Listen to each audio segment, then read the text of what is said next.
Hello and welcome to Art Online. My guest today is someone that I've been wanting to speak to for absolutely ages. In fact, ever since I saw your work in Stavanger, Paul. It's Paul Harfleet. Hi, Paul. How are you doing? I'm good, thanks. How are you? Yeah, no, I'm very, very good. No, excited to meet you. I think the work that I know you most for is your Pansy Project, which is where you create pansies, you plant pansies at the sites of where sites of homophobic abuse has occurred. And I Mm. think I saw most recently you did a piece in Stavanger at the New Art Festival. Yeah, How was that, first of all? How was going to that and being part of that whole thing? it was really amazing actually because I was there. Well, what I usually do is I plant pansies at the site of homophobia, as you said, but for some reason, just because of the timing, we couldn't get actual pansies. So and as the time approached that I was going to Norway, I was like, okay, so what am I going to do? And I thought, well, I think I'm going to have to draw them or paint them at the site rather than have them because I didn't.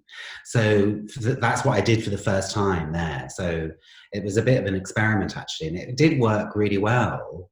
And I ended up painting about 5 or 6 pansies all around Stavanger at the sites of homophobia. And they're sort of subtle, quite subtle, aren't they? So you got to go out and look for them. Yes. So And I then wanted them to be similar to the actual pansies. So they're only about that big. So they're sort of micro murals, if you like. And so I guess they must still be there. They're painted, so they last longer. But it did something different to how did something different to the work. It made it different. It made it feel different and it was interesting because it was a street art festival, which that was the first one of those I'd done, really. And so it was quite interesting that I was literally painting on the street rather than planting on the street. But it was a really nice thing, and everyone's lovely there, and it was just a really nice time. was that the first time you could have called yourself a street artist? And in fact, do you now? Is that what you are now?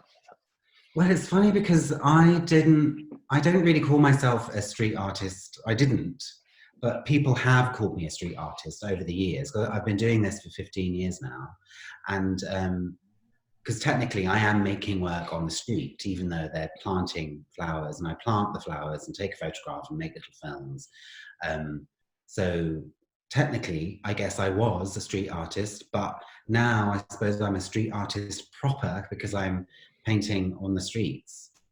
How did you? I want to ask you about. You've got another project at the moment. You're doing a project called Birds Can Fly, which is these beautiful little joys, really beautiful joys. I've been following you on Instagram and seeing what you've been doing. It's amazing. But before I want to do that, I just wanted to sort of finish off just learning a little bit more about the Pansy Project, and in particular why you started that. And what got you into it? Because you say you've been doing it for like 15 years now. What was the thing that started that off? So it was in Manchester in 2005, and I experienced 3 separate incidences of homophobia in one day. And I was beginning to make work on the streets at that point. And it wasn't really focused on that. It was really more to do, or I say that, I mean homophobia. What it was actually about was about me remembering my roots and kind of looking at psychogeography and walking the streets and all of those kind of issues. So when that actually happened, it was quite weird because I was thinking about these things anyway, and it just kind of led me to this idea of marking these experiences in a particular kind of way. And it took me a while to come up with the idea of planting a flower there, because I was interested in roadside memorials and how they change the way you look at the street. You know that something's happened there just by seeing a roadside memorial. So I was kind of interested in all of those things. And so then when I had this experience, I thought, okay, well, if I plant flowers there, they need to tell the story. And the pansies were the obvious choice, even though I wasn't really a massive fan of them at the time. Now I love them. But so I started planting them. I would name them after the abuse. At that point, it was my own experiences. And I went back to mark all of the experiences I'd had in Manchester. And over the years, I've just planted them for other people all around the world, for people that have experienced homophobia and transphobia. And do they ever stay? Do you ever go back to these places and are the pansies? Is there like a load of pansies growing there? Well, in Manchester, when I first did it, they did. One actually just near where I lived at the time became a sort of a little bush. But I think mostly because they're on the side of the road or by the pavement at a tree pit, they're either picked or apparently pigeons eat them. But they don't tend to last long. That's why I take a photograph. The photograph is the work in a way. So, and they're all added to my website, thepansyproject.com. Yeah, no, it's an amazing piece of work, and I've looked at your website. Love what you do. I think it's you're really inspiring. To be honest, you're really great. But also, what's inspiring is your work on birds, and that's what you've been doing now. So, can you tell me about your Birds Can Fly project and what you've been doing? So it's funny because it's a brand new thing. So obviously, because during this horrible time that has just impacted everyone so horribly. I, like everyone, has been going through an emotional response and kind of thinking, what am I doing? What is the point of my work? And of course, my work is about a very particular issue. And I was just thinking, what is it that I can do? And I live on the 6th floor of a tower block in London. And I was sort of sat blankly looking at the sky, wondering what I could do. And I started thinking about the birds that I was seeing and thinking how great birds are. And I wrote a book. I've got it here, like an advert. Let's have a look. Oh, there we go. It's a book called Pansy Boy that I wrote and illustrated. And it's basically about a boy who loves birds and nature and experiences homophobia in school. And then he ends up planting pansies. It's a sort of fictionalized autobiography. And I did, as a child, love birds, and I used to draw them all the time. So I started thinking about that and thinking of how maybe I should just start drawing the birds that I'm seeing. And also there was a lot of talk about listening to birds, and I kept waking up to the sound of the dawn chorus that you could hear more clearly because there was no traffic. So birds were sort of part of the discussion about the lockdown and the impact it had on people's lives. So I literally, on a whim, asked people on my social media channels, if I was to draw some birds, what birds would you like me to draw?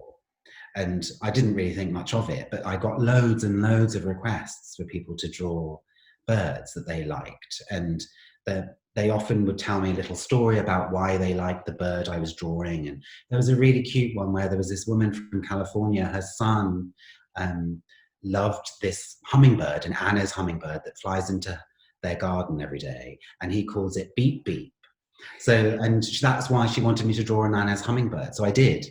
And it's been really nice because every day I'm drawing a bird and it's been suggested to me for a little reason. Sometimes it's just like, draw me a tawny owl, and I will draw a tawny owl. And it's kind of also a development of some of the workshop ideas I had with the Pansy Boy book tour that I was doing around schools. So I was doing various workshops around drawing and birds, and part of that was doing these colouring sheets, and so people could colour in the birds that I'd drawn.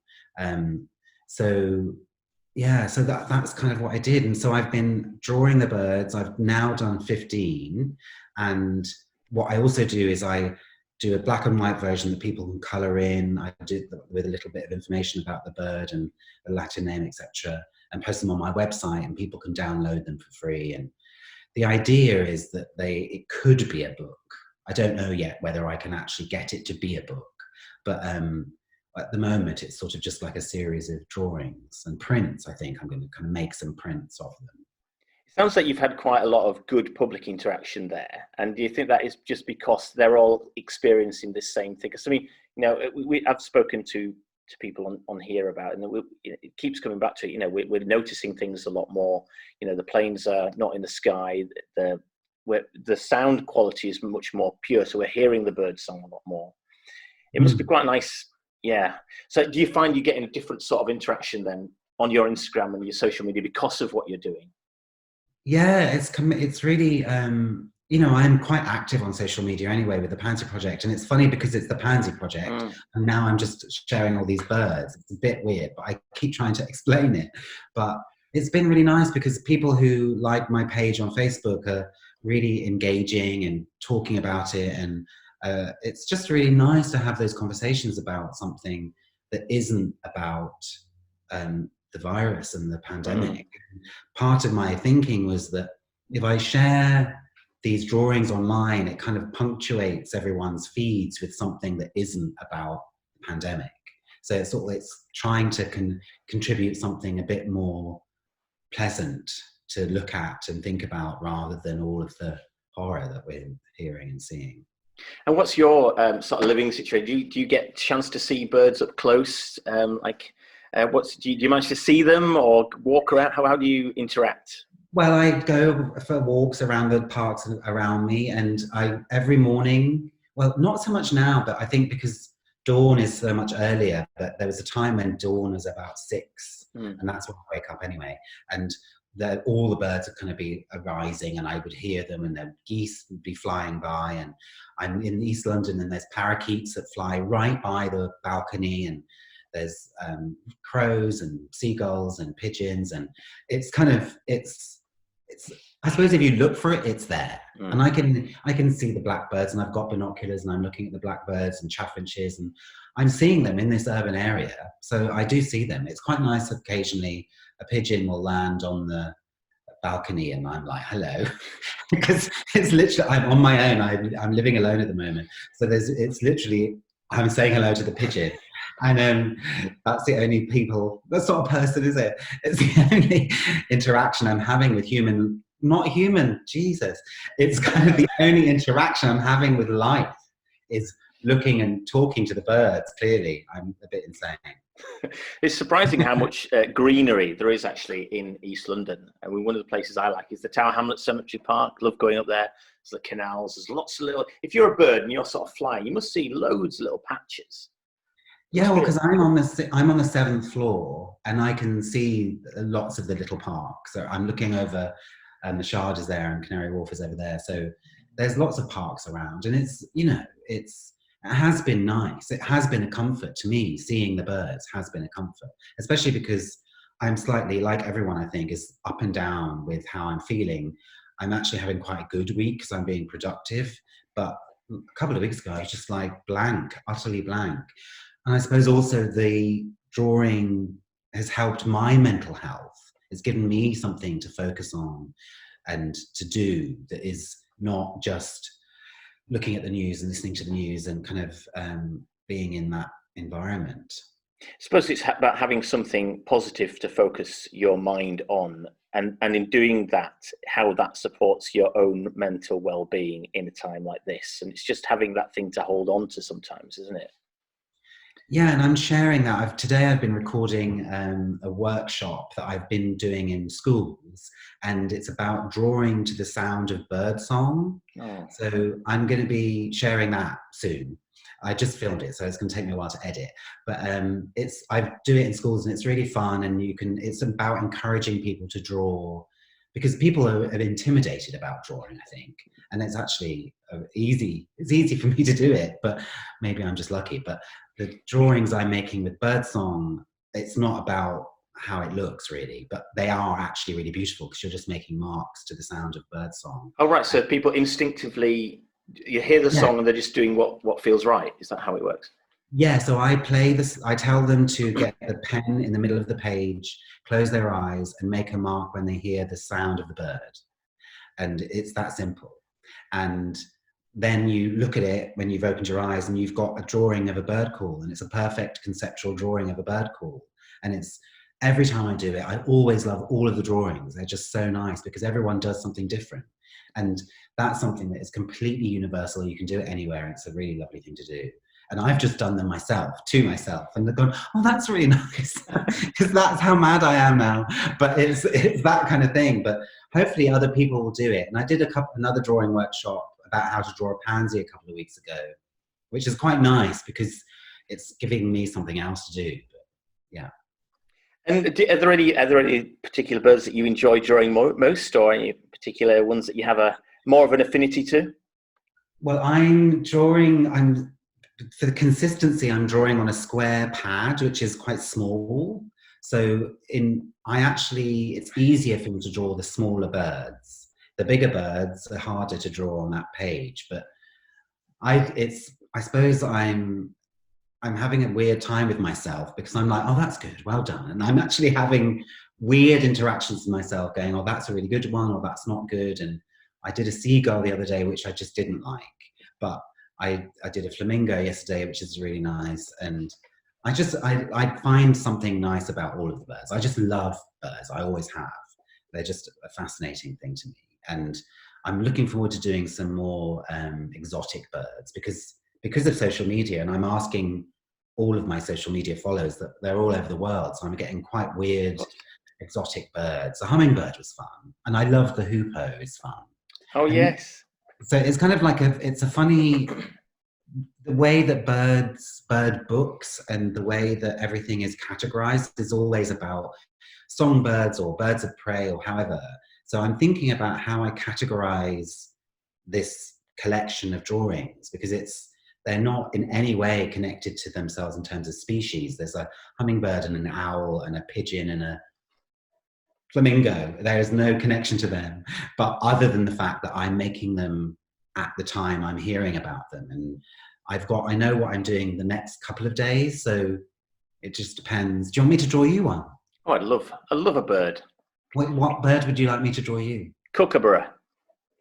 Oh, kookaburra, that's nice. Yes, a kookaburra, lovely kookaburras. Okay, why? Well, I went to Australia. My partner's from Australia, so we went to Australia for the first time last year, and we did a big, tour and things like that. And one thing that I was absolutely, aghast at was the sheer amount of nature that was around. It was just all over the place. And I think it was on one of the first days that I was down. This kookaburra just came down and landed on this post, and it just stood there. And it's just this big, dramatic-looking bird with a fantastic beak, and it was just minding its own business, and it has this fantastic call. And I just thought, wow, this is like a symbol, is this? What an amazing thing to see. And then I kept seeing these little kookaburras all around. There's loads of stuff in Australia. I could have named any one. But the kookaburra is just a fantastic looking bird. Yeah, it is. It is like a it's like a kingfisher on steroids. Oh yeah, it doesn't mess about. Yeah, these kookaburras. So yeah, okay, I'll do you a kookaburra. Oh, thank you. There's my cousin actually lives in New Zealand, and she has sent me a bird. I think it's called an itu. Oh right, I've not heard of it. I'm going to do that. Well, this is a spoiler. She doesn't know I'm going to do it yet, but so it's nice to have birds from all over the world. I like that. So yeah, oh, thank you. No, I love that. I love to see that. I see. This is the thing, isn't it? I suppose you get to find out about all these different birds that are from different places that you might not have even known about before. And suddenly you look into them and think, oh, wow, that's a great, fantastic bird. I'm going to research this. Yes. And I was obsessed with bird books as a child. So there's not many birds I don't know about or I haven't heard of because I had a massive encyclopedia of all the birds in the world as a child. So lots of them I know. But I suppose they're always finding new species. But there's millions and millions of species. But yes, I don't know. I didn't know this itu bird. But I might do a kiwi as well because they're nice. Oh, yeah. Kookaburra and an itu is coming soon. Oh, yeah. Looking forward to it. I don't know. Kookaburra will be really nice on that page because it's kind of quite stocky. It is, yes. I think it'll definitely work on a sort of square type page. And then I suppose finally, you were going to be in Aberdeen this year for the New Art Festival, which I was going to be there too. I love that festival. It's really, really great. Really, really great festival. Is that still on the cards? Do you know? Is that a place you still want to get to? And what maybe what were you planning whilst you were there? What were your thoughts? Well, I was going to be doing something similar to what I did in Stavanger, but what they are doing now is they're calling it the Lockdown Festival. Is it that? I think it's like New Art Lockdown. Right. And correct me if I'm wrong. And they have asked the artists that were due to go there to make posters that have been posted around Aberdeen. I think that's launching today. Oh, so I designed a poster that with some words, and there's some other really lovely things. I've just seen them just now, and they're just all posted up all over the city. So that it's just a really nice thing, and it's quite sad because you can see that it was made during the lockdown. So the posters are quite bleak. I mean, the pictures are quite bleak because there's no one around. It's very opposite to lots of the imagery of the usual thing that they share, which is packed with people. Oh, huge numbers of people, loads. Yeah. So so yeah, it's I think it's quite fitting actually what they're doing. So that should be launching. They're sort of launching it now-ish. So that's been really nice to be a part of. It's just such a shame I couldn't be there in Aberdeen because it would have been really nice. Yeah, no, absolutely.